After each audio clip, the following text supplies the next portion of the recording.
Hey guys, welcome to Animated Girls Profile Confidential number 46. We are 4 away now from the 50th Animated Girls Profile Confidential. And as you can see right there, we are talking about from the Sonic franchise. She made her debut in Sonic Adventure 2. Sonic Adventure 2 as well as the expanded version, Sonic Adventure 2 Battle. We are talking about Rouge The Bat. And, well, what can I say about Rouge here? I mean, when she came on the scene, in my opinion, she became one of the most popular characters that Sega ever created for any franchise. And if you ask a lot of people, men and women, she has become known as one of the sexiest characters ever created in animation and in video games and in comics, what have you. But why was she created? Well, real simple. As a foil to Knuckles. And I guess sort of a best friend or a confidant for Shadow later on in the series. And I think the reason they did this is because Amy Rose, when she was created in the games, before her redesign and even afterwards, in the games, she was the foil for Sonic. She would always chase after Sonic. She would always chase after Sonic, try to get his affection, But she was always a foil for him because there were times that she would actually, even later on in the games, she would stand up to Sonic and kind of make him realize, hey, you need to do this, or we need to do that, or such and such is going to happen. And that was in the games. The same could be said for Sally in the comics and in Sat-AM, but still, that was Amy Rose as well later on in the games. But Rouge was created, like I said, as a foil for Knuckles. She was basically, I guess you could say she was a fellow treasure hunter / jewel thief. In other words, she had an obsession with jewels. She would hunt jewels, she would hunt for jewels, and she would steal jewels if she could. And her main goal all the time was the Master Emerald. It really was. It was always the Master Emerald. It was one of her main goals. And, of course, that was overshadowed by the fact that her next main goal was all the Chaos Emeralds. But she didn't want to here's the thing. She didn't want to collect these things for power. No, she just wanted to collect them because she loved jewels. More jewels, more money, I guess, or something. But yeah, that's basically how Rouge was portrayed, and it's like, you want to get on Knuckles' bad side in the early portion of the comic, of the games and all that. This will do it. Another thing that made her popular with fans was that relationship with Knuckles, because she would always flirt with him, she would tease him. She knew basically what buttons to push with Knuckles, and people loved that. They really did. They really loved that. They really did. And as the games went on later, and as she appeared in more games later on, it became, the relationship between her and Knuckles was still there. That flirtatious relationship between them, it was still there, but not as prominent at times, because, like I said, one of the other reasons she was created and developed character-wise was to be sort of a confidant, a best friend, if you will, for Shadow. She was there to help Shadow out. And when she would help him, and she would help him out on missions, she would help him out trying to identify who he really was, what his real purpose was. So she really fulfilled her role in that capacity. She also became sort of a rival bestie, I guess you could say, or a friendly rival for Amy Rose as well. It's like you could tell that the friends, that they're kind of friendly.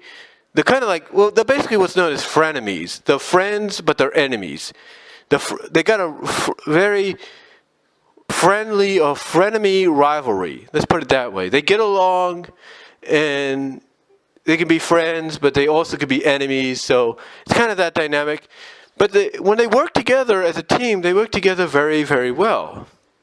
Now, the one thing I like about Rouge as a character is when we got the anime, despite how you feel about the anime, whether you like the dub version or the original, I think they did a really good job expanding on her character in some episodes. I really did.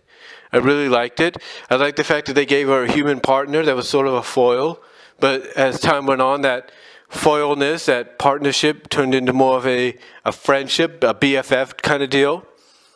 So I really liked in Sonic X, whether it was the dub version or the original version, I liked how they really developed her as a character. I really did. And, they gave her some great moments, some emotional moments sometimes too, even though some of those moments were cut out. I really liked it. I really liked that perspective. I really liked that perspective. I really, really, really did. The comics, depending on whether you read the Sonic X comics or you read the main comics, I think they did good as well, developing her as a character and even giving her some interesting backstory. They really gave her some interesting backstory. I mean, one of the issues featured her having sort of a rivalry in the past with Fiona Fox and Nick the Weasel's sister in the comics at one point. She had a rivalry because they were all basically the same thing. They were rival treasure hunters, jewel thieves, and it seemed that she always beat them to the punch, and that always got on Fiona's nerves. So I liked that. I really did. Now, as time went on in the comics and in the games and so forth, she became less of a jewel thief, even though those tendencies were still there. And she became more of a secret agent, more of a spy. Basically, she became more of a gun operative. A gun, which was basically like a security force, a task force, or whatever you want to call it, for Station Square. She became part of that more so. She became more of a spy, secret agent that, like I said, she still had her tendencies for jewels and everything. But basically, she would always put that to the side to focus on the mission and do the right thing. So later on, like I said, in the comics and in the games and all that, that really started to show more that started to show more for her than her just being a jewel thief. So I liked that. I liked how that was part. I liked that part of her character development that went forward because, at first in the comics, she was kind of looked at, like I say, a friendly rival, a frenemy, if you will, like someone you can trust, but you weren't sure, was kind of borderline. But later on, gained the trust of everybody, especially in the soft retcon reboot. She gained the trust of everybody, and I guess so far has gained the trust of everybody. But yeah, she's. What more can I say about the character, except she's gone through a lot of character development, and when it comes to the comics, like I said, she's really shown that development. She's really grown as a character from being just a jewel thief and obsessed with jewels to being where she is now as a secret agent, a spy, a gun operative that still, like I said, has that tendency for jewels, to find jewels, maybe sneak a jewel here and there, but is more focused on doing a mission and doing the right thing. So I really enjoyed that. So I really enjoyed the character development she has gained, or she got in the comics as well as in the games. I really do. And even Sonic X anime, like I said, whether you like the dub version or the subtitle version, or the dub version or the original version, I should say, I liked the development of the character there as well. I really did. Overall, though, I don't think I can say any more about Rouge that nobody else has said.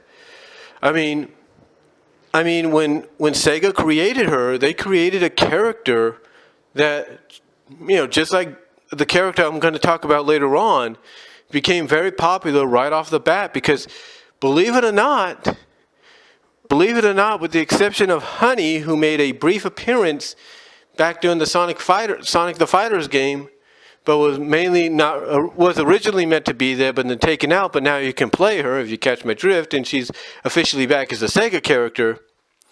With the exception of Honey the Cat, officially on a nationwide, worldwide perspective, she became game-wise, the second official female character on the gaming side of things for the Sonic franchise. So, again, I can't say any more about Rouge that nobody else has ever said. To me, she's a great character, and I think Sega did well in creating her. I think Archie Comics, Ian Flynn, Ken Penders, Carl Bolas, whoever was writing, I think at times did her justice, and sometimes injustice, but justice. So, overall, I can't say anything more than there is only one Rouge the Bat.